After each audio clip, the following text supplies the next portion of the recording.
my gosh. It's Tuesday. It's 7 o'clock. We are live. I am Tony with TL Yarn Crafts. Hello and welcome. Definitely, if you are checking in live, let me know who you are, where you're checking in from, and what you are working on tonight. It is a huge night because we are continuing our pattern writing series. But for the first time, I'm going to have a very special guest with me on one of my lives. So this is somebody who's, I don't know, kind of a big deal to me. And we'll chat all about how we met each other in person and why she is like my crochet girl crush.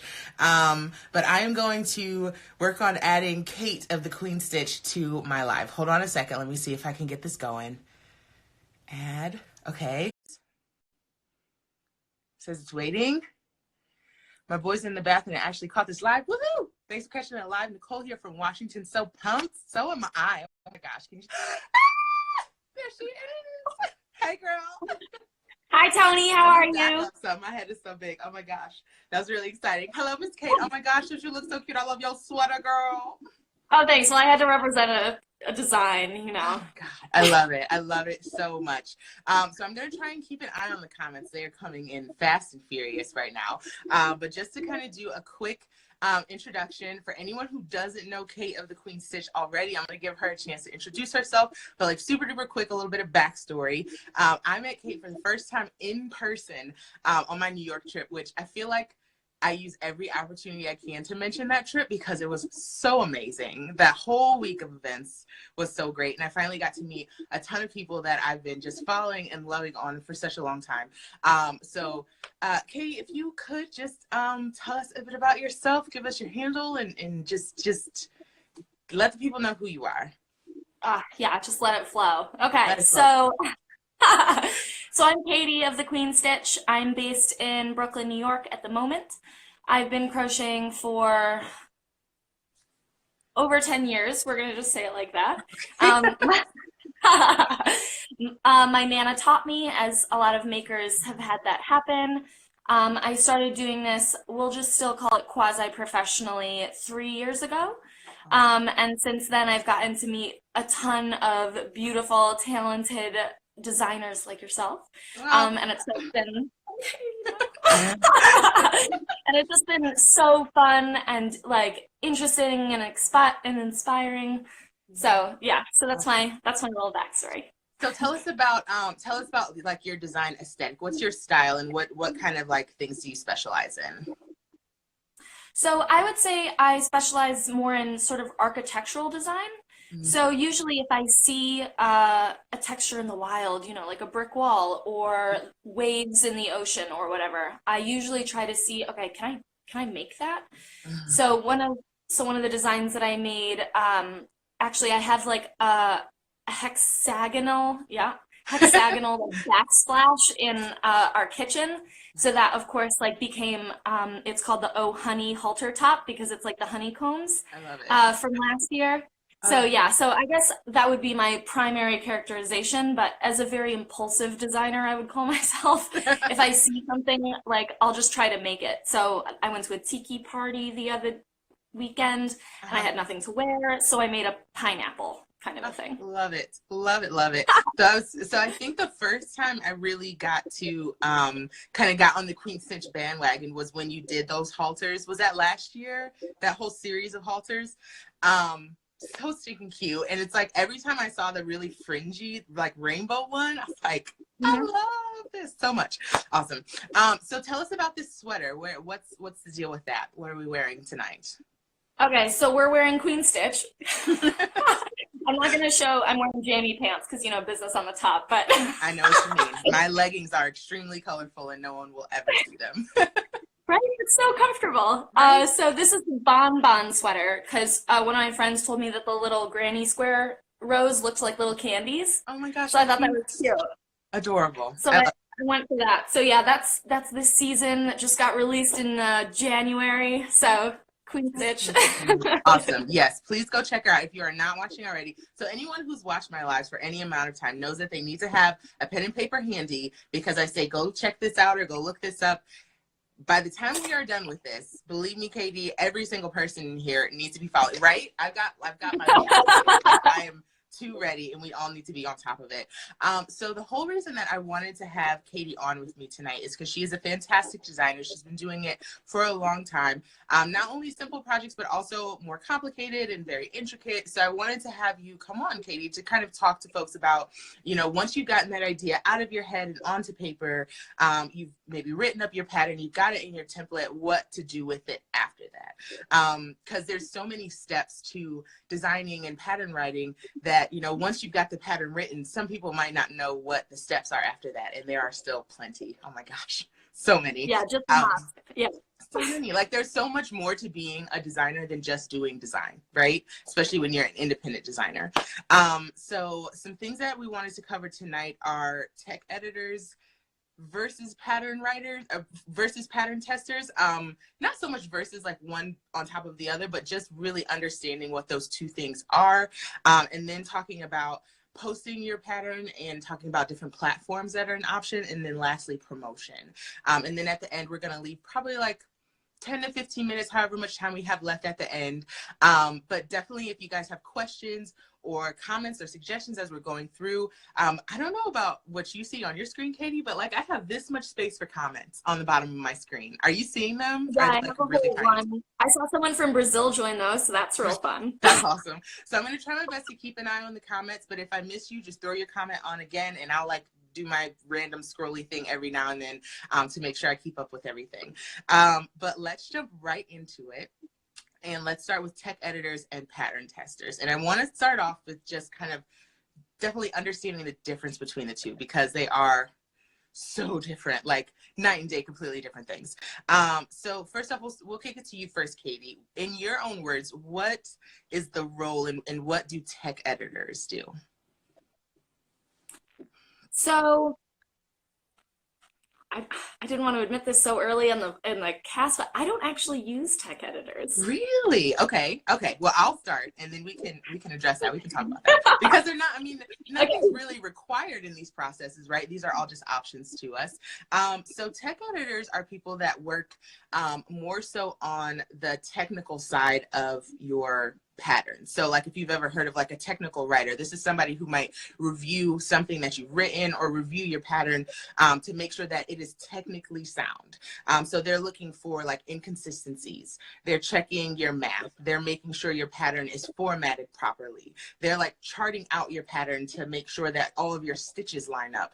They're really getting in deep to make sure that if somebody is reading your pattern line for line, that everything about it makes sense, that you've used your abbreviations consistently, that your pattern has like high readability, that nothing's like in the wrong place. So they really get into the weeds with your pattern. And that's why typically you have to pay them because that is hard work. That is hard work for them to go in and look line by line to make sure your math is correct or to make sure that you're using the right abbreviations. And they're looking for you to have a style, a writing style. So everybody might write their patterns differently, but your style needs to be consistent throughout an individual pattern. And ultimately, if you're working with a good tech editor, throughout your pattern series. So somebody who's reading the very first T.L. Yarn Crafts pattern should be comfortable reading my most current T.L. Yarn Crafts pattern because they're all written in a similar style. It's pretty much what tech editors do.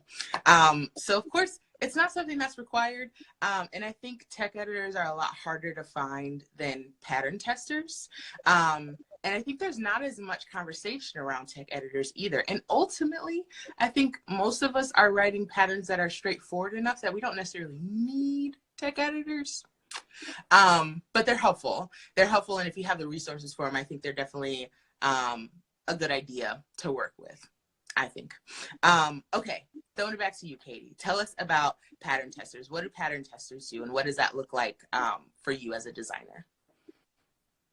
So what's interesting for me is that I've always used pattern testers ever since I started doing like more complex patterns. So if I'm making a hat with one stitch, generally I feel comfortable with my own math that that's going to be okay. Sure. But usually I sort of fold in part of the tech editing with my pattern testers. So if I'm going to make a pattern for a sweater and I know that I've done the swatch, I've done the gauge, I know that I can make it for 4 sizes proportionally, but I'm not going to make 4 sweaters in those 4 sizes. I'm going to do the one pattern. So whenever I'm reaching out for pattern testers, that's someone who I would like to go through the pattern, make the garment, make sure that the measurements and the sizes match up, make sure that their gauge matches mine, or if it doesn't, how far off is it? And I always use more than one tester because people create differently. And so I think it's really important to get sort of the spectrum of what your product could get out in the wilderness of the making world. Definitely. So when you say you use more than one tester, do you use like more than one tester per size, or like one for each size, or what does that typically look like for you? So I always try to get one per size, but if not, usually at least 3. So I usually go from small to extra large, or it's one size. I'll try to get at least 3. Best case 5. And I'll go into sort of the restrictions of finding as many pattern testers as you want. But yeah, because what I've found often is even if you give very specific instructions of what you're looking for, so if any typos don't make sense, what are your measurements? What are blah, blah, blah, step by step? You'll often get feedback in different ways. So you'll just get one word like circled, this is wrong. Or sometimes you'll get 3 paragraphs of, oh, it was a little bit off, but then I tried this, but then I tried this other thing, and like ultimately I ended on this thing. And all of that is super helpful because you sort of see how people learn and are digesting your pattern. That's true. Everybody reads patterns differently, I think. And there's some people out there, and I think I want to be judicious about this. I think different people take the responsibility of pattern testing differently, like as different severities almost. There's some folks who've maybe been crocheting for a really long time, and maybe they've been pattern testers before, and they're like, okay, I know what this person's looking for. They just want like a couple notes. And then, like you said, there's some people out there, and they'll send you an entire book. And they're like, even if something wasn't necessarily wrong, they just want you to know how they experienced your pattern. And I agree. Both of them are helpful in different ways. I think as a designer, I would be a bit wary. For example, if somebody just said, oh, everything was perfect, no problem. Like that, that's probably the only thing that's not helpful. Well, and especially if you get, your other testers are like this, and the other thing, and someone's like, oh, it was great. You're like, no, it wasn't. That's not what we were looking for. I think if I could give advice to any pattern testers, like if I asked you to test my pattern, it's because I truly and honestly want your feedback. Like I need it, I want it, and don't be scared to say like, I think there was an issue with this, or even the follow-up. I think one of the challenges I've had with pattern testers in the past is if they encounter a problem, they almost try to fix it before talking to me about it. That's also not helpful because there might be a certain way that I would make that adjustment with it being my pattern. I think, after I've released it and maybe somebody purchases it and I do a technique differently than them, or I've written it differently than them, then perhaps that might be your opportunity to go off on a tangent. But when we're in our little tester pod, that open communication is super duper important. So when you're working with testers, Katie, what's your favorite way to communicate with them throughout the process? So I've actually sort of gone on a journey of communication. So when I first started, I made a Facebook group for all of my testers for that one project. That way people could share pictures and any issues that they were working on. So if anyone else had that same problem, they could also be like, oh, me too, raise their hand. We could do sort of like a triage kind of a situation. But then I started getting requests to keep, identities private. People don't have Facebook. That sort of a thing. So then I went to the other end of the spectrum where everyone was BCC'd in an email. So it was one chain with me and all my testers, but I almost think that went too far because then people couldn't see what everybody else was working on, feedback if one person understood the pattern better than someone else, that sort of thing. Plus then they can share pictures as they go along being like, this is what I'm talking about. Gotcha. So I think... Basically, I think ask your testers if you're going to do a pattern, if there are different preferences, but I think that some sort of a group is usually beneficial to everyone because then everybody can jump in and chime in or understand that there's something that either they didn't realize or it's something they're coming up to, that sort of a thing. Makes total sense. Make total sense. I've only been working with testers, of course, since I was designing, which is like technically a year-ish, two ago. And I've always just done Instagram groups because that's where I put my call to testers out on. So I typically do it through like Instagram DMs, and that's worked really well. I did have one person who signed up to be one of my testers through Instagram, and they're like, well, I don't go on Instagram a lot. I just happen to follow you and a few other people, and DMs aren't really going to work for me. And I was like, well, babe, you are that elite. Tester for me is probably not going to work because this is how I do it. So I think as pattern testers, and also designers, I mean, ultimately it's an agreement, right? We put our expectations out there, we put the opportunity out there, and there's a certain set of rules that we'll have and a certain set of expectations of how we communicate or how you'll be compensated or, what we expect from you even outside of testing. Because I've seen some designers say, I would love it throughout your testing process if you post once or twice, maybe in your stories or on your feed about the progress, kind of helping us out with the marketing side of things. And then if you as a tester aren't cool with that, that's fine. This just isn't the test group for you, and that's totally fine. And I think I feel like sometimes a lot of feelings get into it. It don't gotta be like that. Like we're all good. There's plenty of calls for testers out there. If a TL Yarn Crafts tester call isn't for you, that is totally fine. Yeah. So, well, and people expect different things too. So if you're the kind of person that's like, okay, like I'll send you my notes, but if someone's asking for photos or whatever, as long as you're upfront, I think that's the best way. Yeah, I think that's awesome. Well, let's talk about that with expectations and things like that. How do you typically find your testers? Is it kind of like an open call each time? Do you have certain people you go back to over and over again? So I have a couple people who've tested for me in the past who I think do a great job. I understand their notes. They usually know what I'm looking for. So if I come out with a new design, sometimes I'll do an email to like past testers being like, are you down with this? Or it'll be a story. Like basically they get dibs on anything. Yeah. Awesome. But then I do usually post a story, like if anybody's interested in testing this. But like I said, I usually have a cutoff of about 5. So if people contact me after that, I'm like, would you like to be a tester in general? I can put you on the email, blah, blah, blah. Okay. So it's sort of like and the newsletter. I have a newsletter. Okay. Nice. But yeah, so I mean, mostly it's Instagram though. Mostly Instagram. Yeah. Instagram is just, it just is the answer for everything. It's like, we're all there anyway. So let's just do it like this. Makes a lot of sense. And I'm the same way. Like I usually put my call out for testers through Instagram. Every now and then I'll do like a private call for testers if I'm doing something special with that pattern release, like if I'm trying to keep it secret or something. But typically, yeah, I would say Instagram makes the most sense. We had a comment out here and it says, it's you need I knit. And she says, it's like a job, you're being hired and the designer needs to trust you. I think there's a lot of trust that is implied in a designer tester relationship, especially considering that the pattern isn't released yet.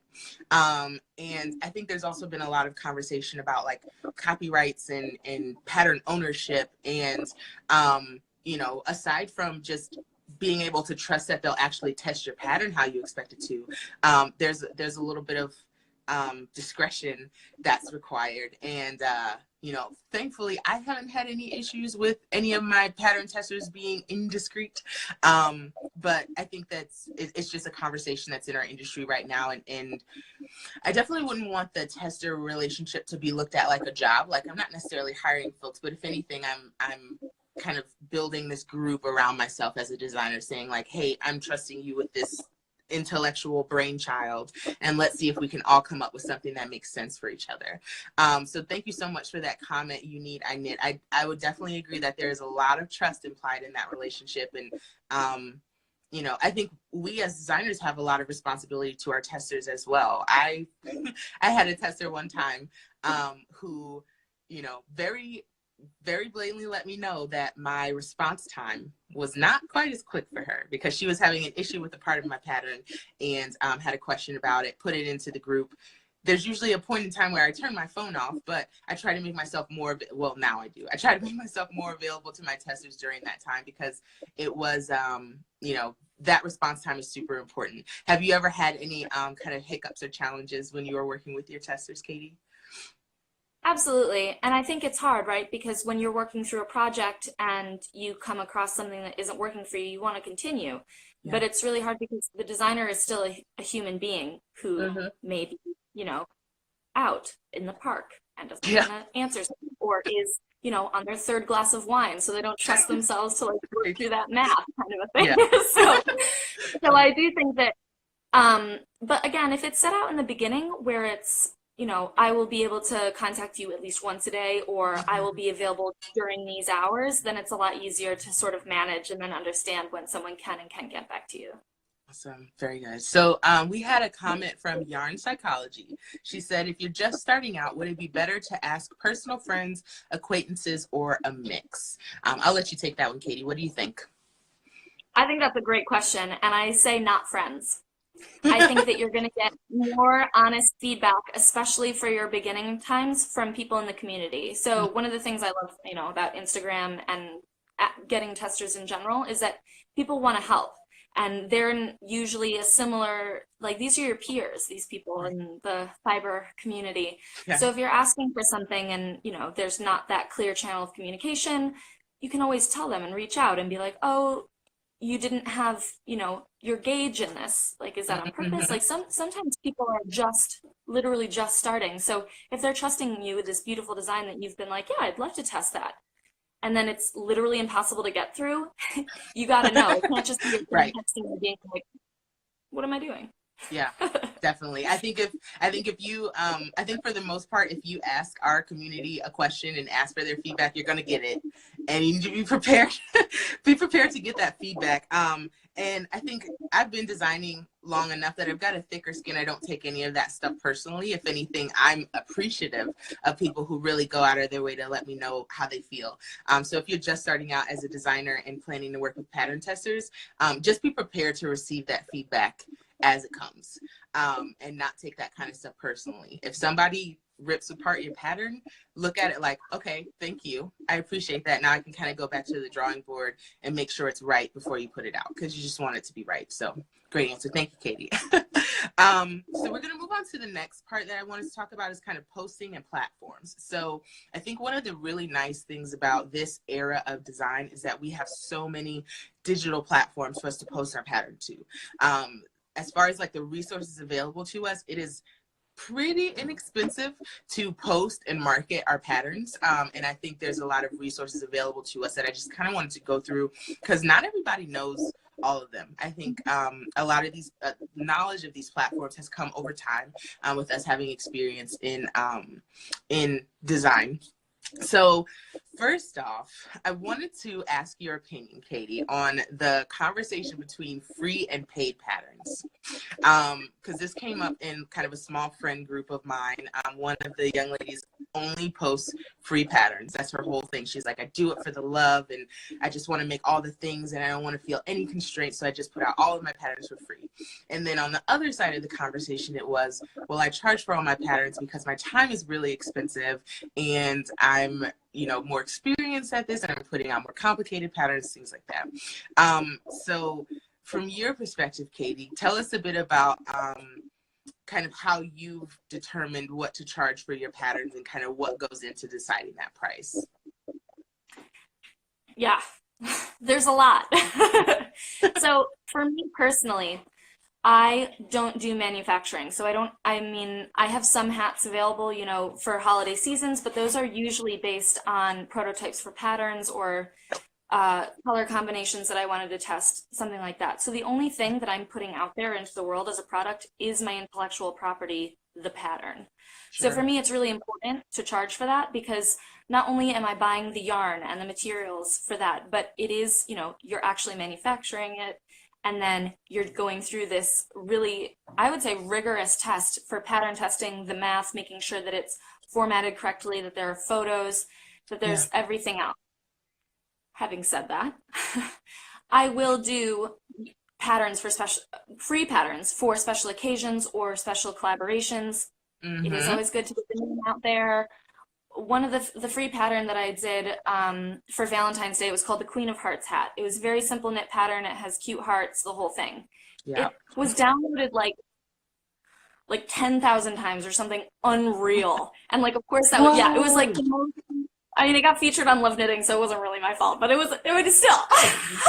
That's But amazing. so, No, that's huge. well, so moments like that, it's like, okay, so that is worth the exposure. It was absolutely worth the $11 that I spent on yarn and like the 2 testers' time and everything else, right? Yeah. But I really do think that it's important to balance it because Mm-hmm. that is your work and your brain and all of that effort that you put into it. So So much effort. I think that free patterns are fine, sparingly, and if you're paid for them behind the scenes, like if a big yarn brand is paying you for your patterns for blogs or whatever else it is. But just make sure you're getting what you need. Yeah, exactly. I completely agree. I think you definitely have to offset those costs because even if it is a sponsored design, you have to consider all that you're putting into it. And then you also have to consider what you have to gain. So like, for example, you put out that free pattern and you got huge exposure, 10,000 downloads. That's crazy. So, that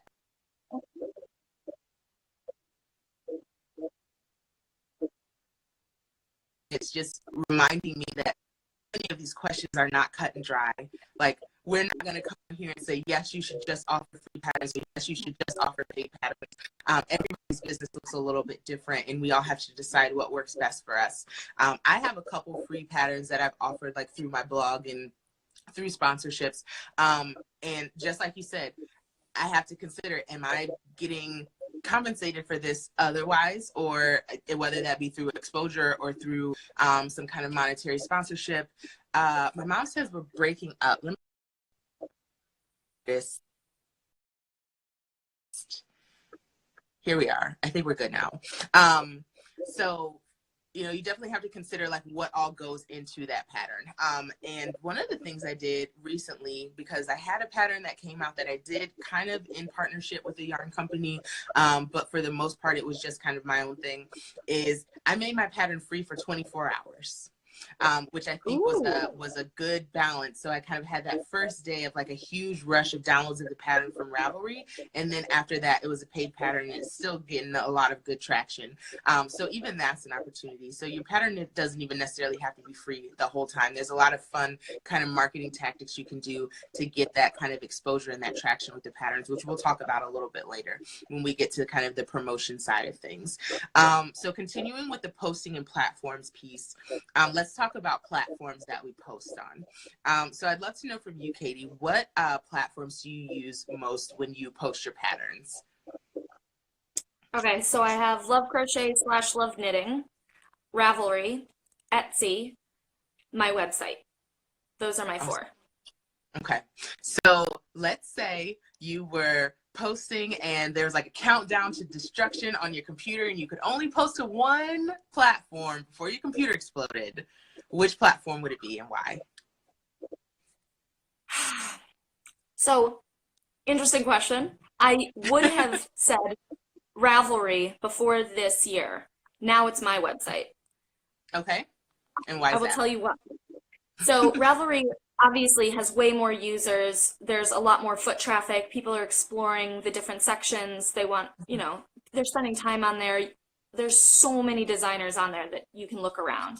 Sure. Now that I'm trying to build sort of my brand and my website by itself, I want, the intrigue to start there. Like that's my brand. You can explore sort of what it's about, the other things that I've done easier. I get to control where the pictures are, what it looks like, the font, that sort of a thing.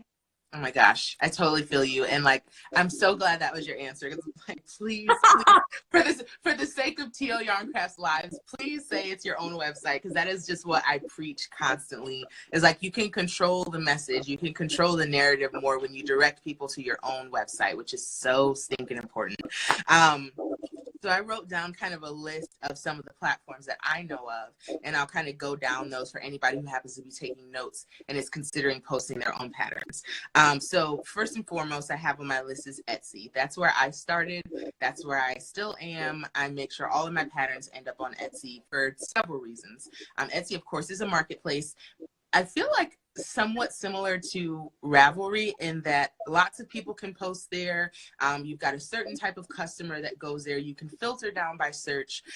So with Etsy, if somebody is looking for your specific pattern, they can find you, but also if they're looking for something in the realm of your pattern, they can find you as well.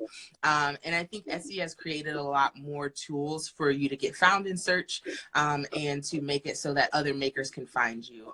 I will say there was a point in time where I was like seriously considering cutting ties with Etsy because I was having so many challenges in the search side of things, but I feel like they've gotten a lot better in past years, which is good. What's your experience been like with your patterns on Etsy?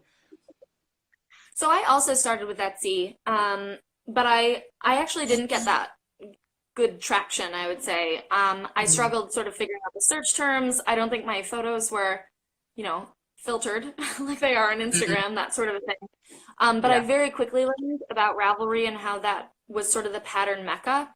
I don't know if that's actually true, but I took that constructive criticism like right on board. So yeah, I think it basically differs for how you want to display your brand and what you're looking to get from it. For sure, I definitely agree, and I think what I've noticed with Etsy is there are definitely some shops that are like exclusively patterns, but typically what I've seen is designers who have their stuff on Etsy will have some other type of product as well, right? So they'll have like a finished product, or they'll have like mugs or T-shirts or enamel pins or something like that. Yeah, so you've got so you have like an entire shop, not even just a pattern shop. So you're kind of expanding your reach as far as your customer, and making sure that, even if I'm a crochet designer, but I have, gifts that are appropriate for knitters as well, they'd be interested in my stuff too. So I think Etsy's a great place to start. I had the conversation before about transitioning either from Etsy or, adding another platform in addition, which I think translates to this conversation really well. It's one good place, but it's not the only place, and it shouldn't be your only place, in my opinion. No, yeah, the more the better. Yeah, which is sort of annoying because you have to figure out the different formats and how to download and upload and pictures and blah, blah, blah, but totally worth it.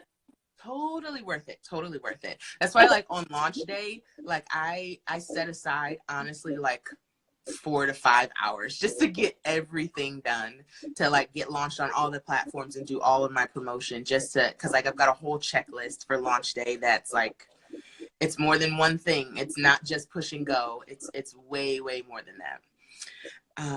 So we talked about Ravelry some. I think Ravelry is also a super great resource. And what I like about Ravelry, especially in opposition to Etsy, is that there are way less fees. It is way more economical to have a pattern shop on Ravelry, and I think in addition to that, Ravelry is more of a community than Etsy is, in my opinion. They've got, message boards, and you can follow certain designers, and you can also just do pattern search, but there's a lot more functionality to Ravelry that I think is attractive to designers, and it just makes it more likely, I think, for you to really target in on that correct customer, and then also not have to pay quite as much to run your shop, which is nice. I like that. And another feature of Ravelry that I really feel like Etsy needs to get on top of is if you make adjustments, of course, to your pattern, or you re-upload something, it gives you the option to send that email to everybody who's purchased that pattern before, which is like such a nice feature because I make a lot of mistakes. so Ravelry is like super duper helpful for that, which I like. So also reformatting. Say that again. So I reformat my patterns. I mean, hopefully I'll stop doing that, but like every year I come up with like a cleaner, easier to read template. So as I'm trying to do that, I usually try to catch up my older patterns so that, oh, there's actually a picture.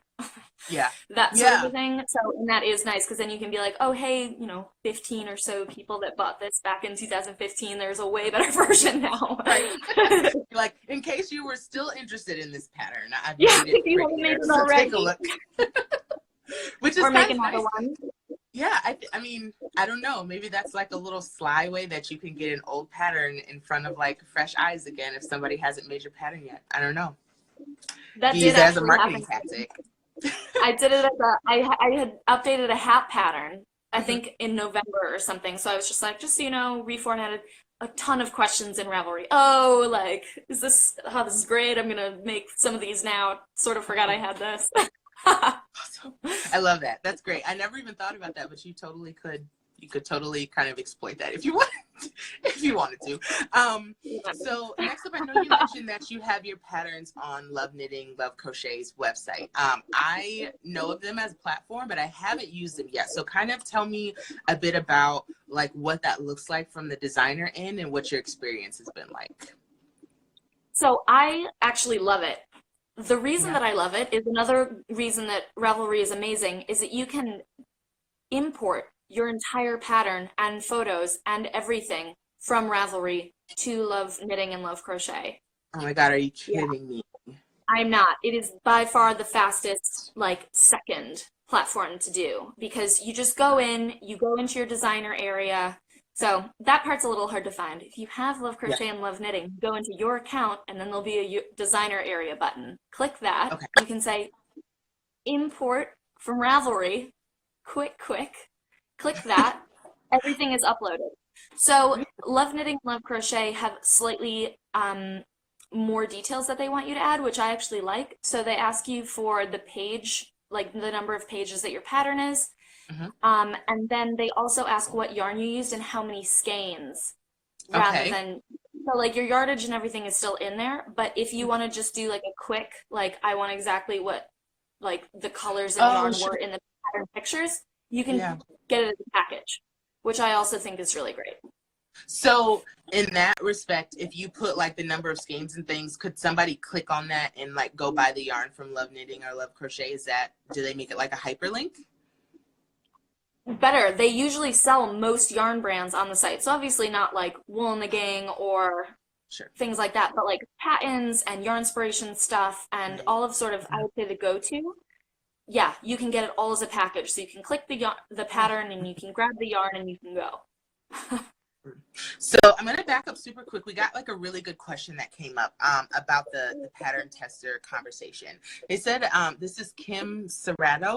Please let me know if I didn't pronounce that properly. She said, at what skill level would you suggest someone be before they apply to be a pattern tester?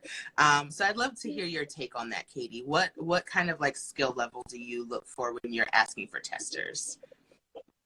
I actually ask for the level that the pattern is. Okay. So if I'm doing an easy pattern, I will ask for testers that know how to do an easy pattern. Obviously, that is contingent upon me listing out exactly what I want from the tester and then being aware of what those things are, kind of a thing. Like they need to know what crochet abbreviations are, they need to know what a gauge is, sort of things like that. But I had one tester recently who had never made a sweater and was like, would I be able to get this? I know crochet abbreviations. I've always wanted to try to do it. And it was an easy level. So I said, yeah, absolutely. But it depends, right? Because I wanted that perspective. I wanted to know if someone who had never made a sweater could make it as an easy level pattern. Smart. That makes a lot of sense. I think that's super important. And I think it's, always a good idea to have like a good mix.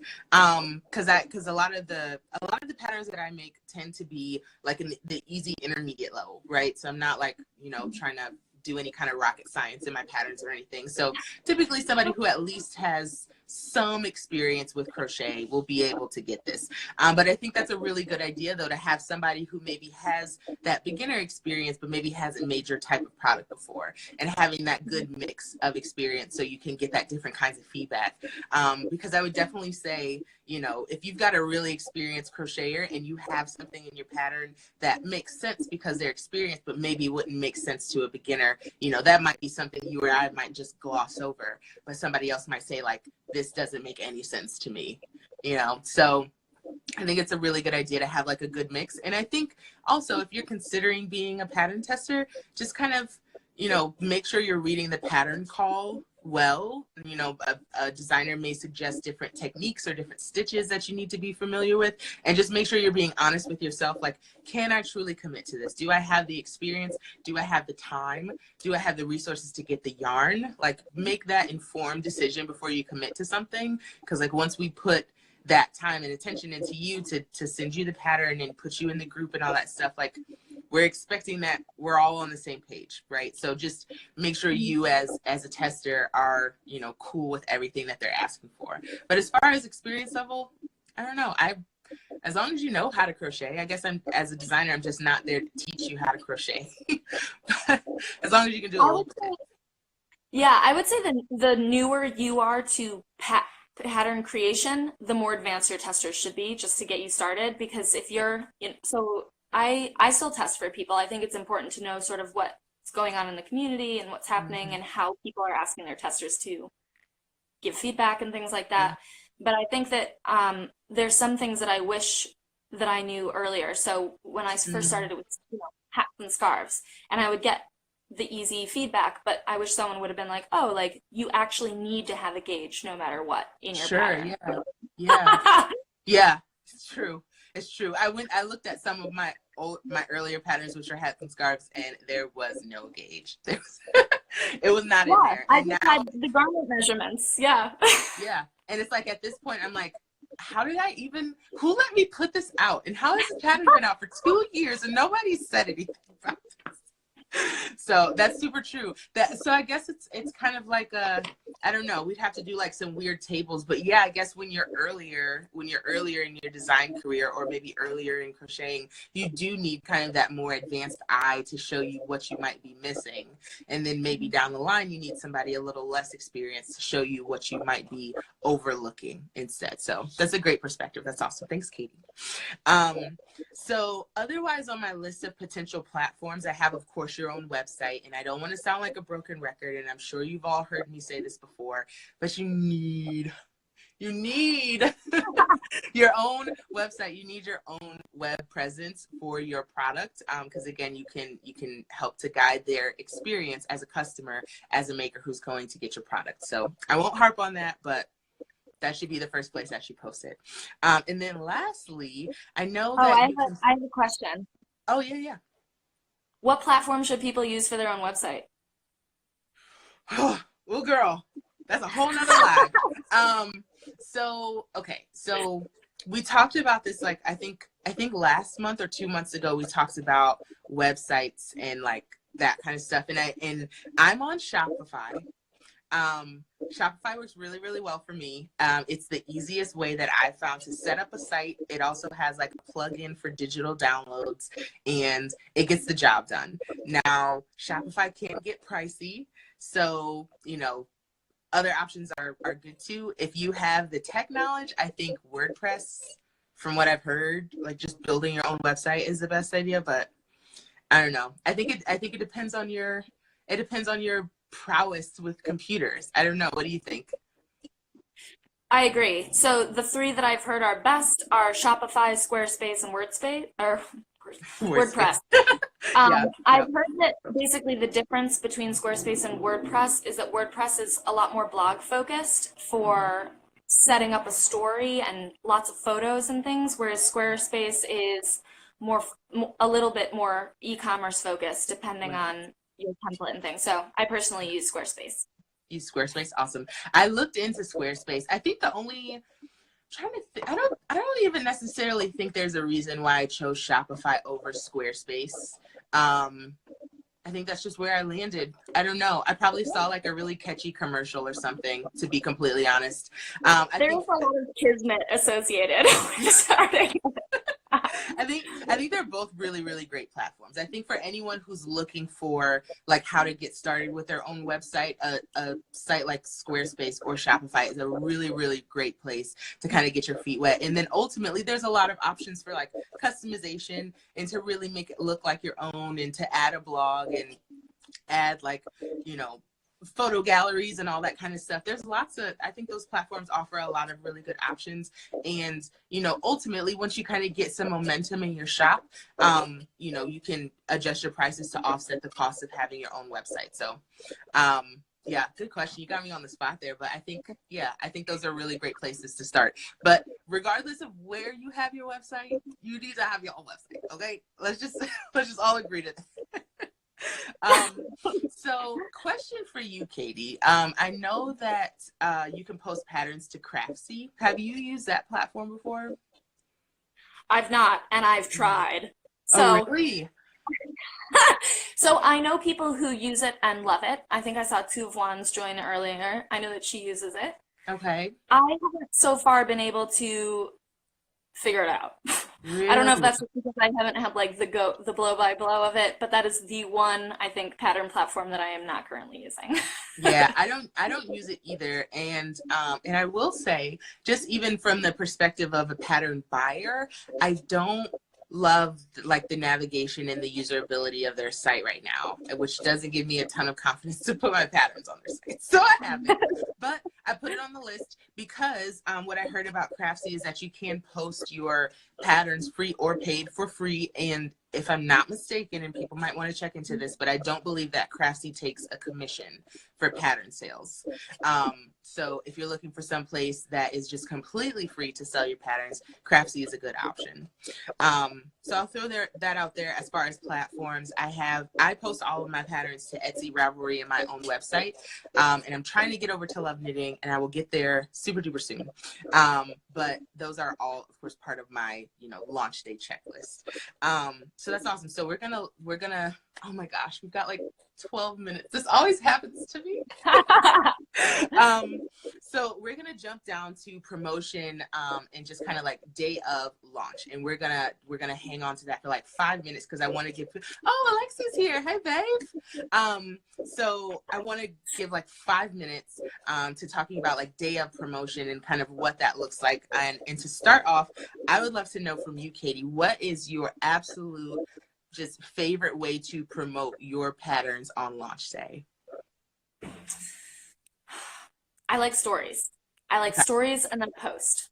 Mhm. So before I do any of that, I always have to have everything like launched and ready and live. So on my website, on whatever other platform I want, it has to be there and it has to be live, it has to be beautiful, blah, blah, blah. So sometimes I'll do the countdown, right? So it'll be sneak peeks on the gram, sneak peek, sneak peek, sneak peek, Sure. sneak peek. Yep. Yep. Okay, Get it's them gonna excited. happen on this day, right? Yeah. So then, I mean, you can go all out and do like stories like several days before, being like, "Are you ready for Friday? Oh my God, is it Friday yet? Friday, Friday, Friday. Oh my God." But ultimately, I do like the day of because then you don't. I find that my albums, I don't know if this is just an Instagram algorithm thing, maybe I put up bad albums, but my albums usually do less bad than like feature shots just Okay. on Instagram. So I usually like to use stories as different ways that you can wear it, if it's laying flat, if it's on the wall, if it's on a person, if it's by the sea, Yeah. give people sort of the story of the piece that you want them to get. Makes a ton of That's sense. I think Instagram stories, like, I just feel like I would say like half of the features that Instagram comes out with are like exactly what I need to promote my business. Like stories was just the most amazing feature to me because I'm not on Snapchat, never had any interest or reason to join it. And, just bringing that feature to a platform that I use already just made so much sense to me. It was just like, who's the genius? I just want to kiss both cheeks. So I think stories are just like the best. It makes it so easy. And I think it's a really great way, since it's just kind of a snippet and people only see that short 15 seconds, it's a really great way to drum up that excitement and that anticipation. So like you said, like dropping the sneak peeks or like putting in a poll or doing like a boomerang, like whatever. There's so many different ways to show it. And I think stories are a really great way to use it. So I've got a list of 5 different ways that you can promote your pattern on the day of launch. So the first one, of course, is social media. I think, Instagram is a great way to do it through stories and also through your actual post. And I think too, for anyone who isn't using the carousel feature on their posts, I think you might be missing out, okay? Because when it comes to the algorithm, the longer somebody spends looking at your actual post, the higher that you're going to rank in search and in the algorithm, and the more opportunity you have to come up on somebody's timeline, because Instagram looks at that as valuable content that people are spending more time on. So if you have a carousel of like 5 different photos, and maybe they're even the same photos you used in your stories, you don't have to reinvent the wheel here. But using that carousel feature allows people to spend more time scrolling through your actual photos and spending time interacting with your post. So in case anybody hasn't been using those features, Instagram makes them for a reason. They want you to use them. And when you do, they reward you for it. Just throwing it out there. So I think Instagram's a We're great not channel. paid by Instagram though. Yeah, let's not get too excited about Instagram. They do be messing up sometimes, but I feel like we all end up chasing the algorithm anyway. But I just like to pretend that I'm doing my best, and that's good enough. That's like, we make it really, really hard. But I think if we spend more time actually doing, as opposed to wondering about what we're doing wrong, like, Instagram's not the end all be all of your business. It's just a part of your marketing strategy. That's why I have 5 strategies for launch day. So Instagram's a great channel. I think Facebook still has a place for these things. If you have a strong community on Facebook, definitely post there. Whatever other social media channels you have, Twitter, Snapchat, or whatever the hell the kids are using these days. I don't know.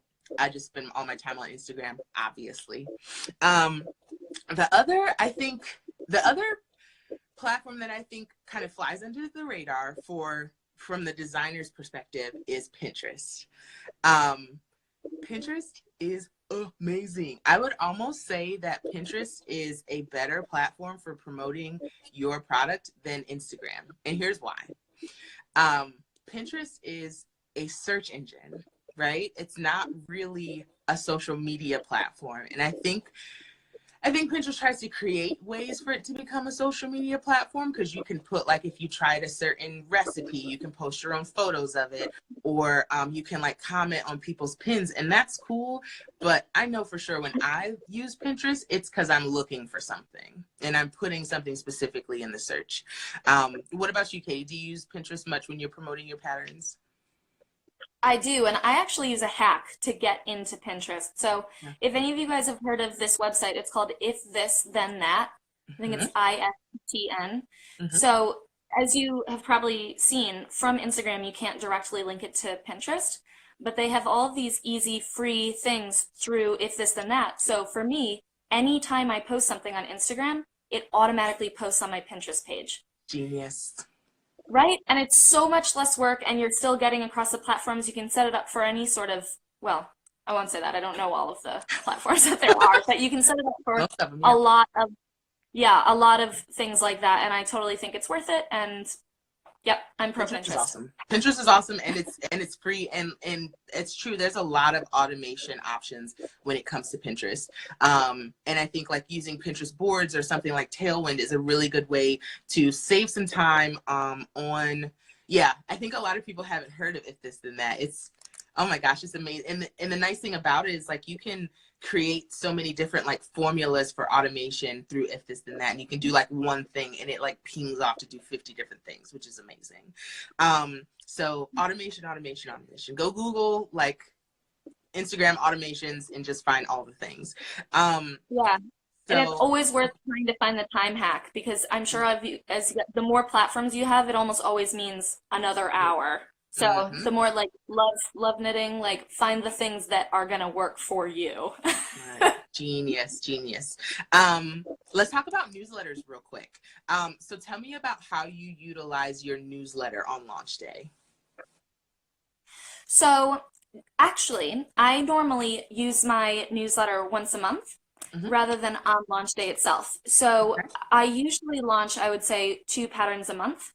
Okay. So then in my newsletter, I will say, these are the new patterns out this month. Here's a bunch of pictures. Here's a blog post associated, catching you up. And then I'll have a coming soon section with my expected pattern releases for the next month. Genius. And then maybe I'll have if you'd like to pattern test, whatever. So that, I feel like, gets people caught up on what's happening, what's coming up again soon. A couple of people, I think, are asking for that automation website. It's ifthisthenthat.com. So it's IFTTN.com.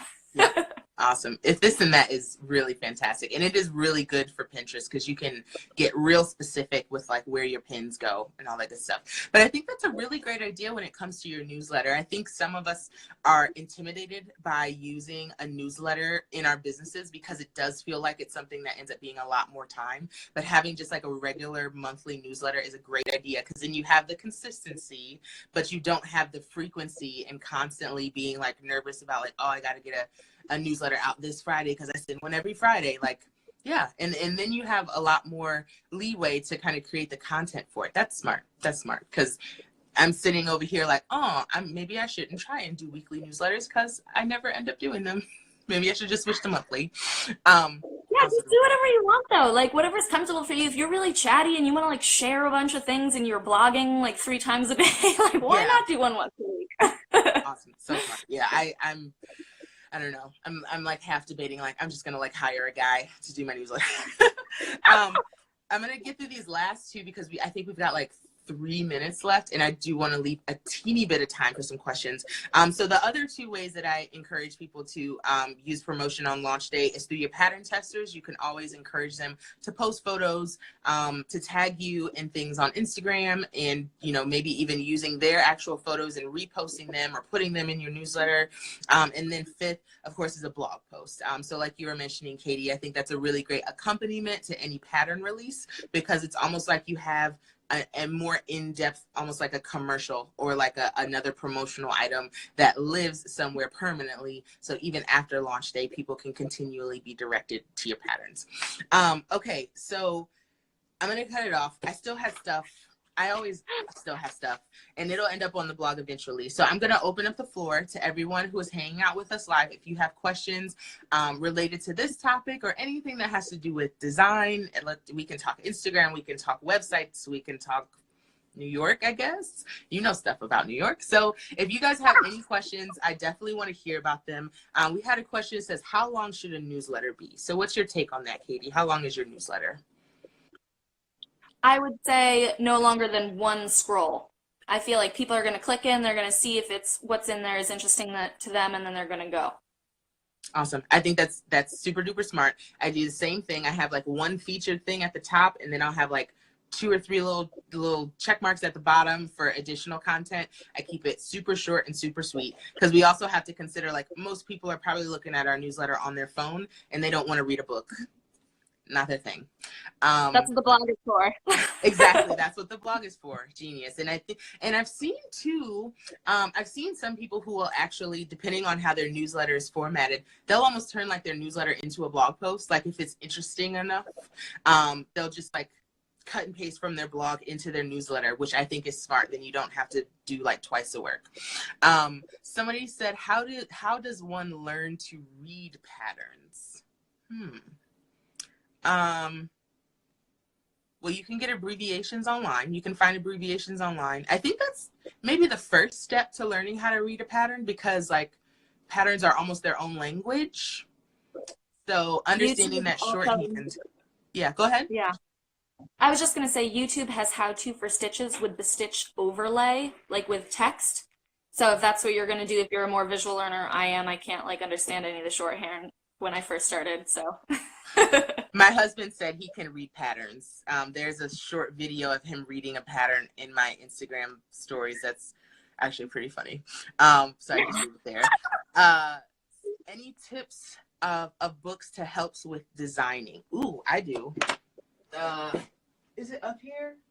Oh darn! It's the Vogue Knitting design book, the Vogue Knitting book. Did you get that at Vogue Knitting in January? You did? Yeah. Yeah. It's like, even for crocheters. And that was the thing, like when I first introduced it on my live, people were like, oh, it's a Vogue Knitting book. And I'm like, I know, but there's still some. It's not just a Vogue Knitting book.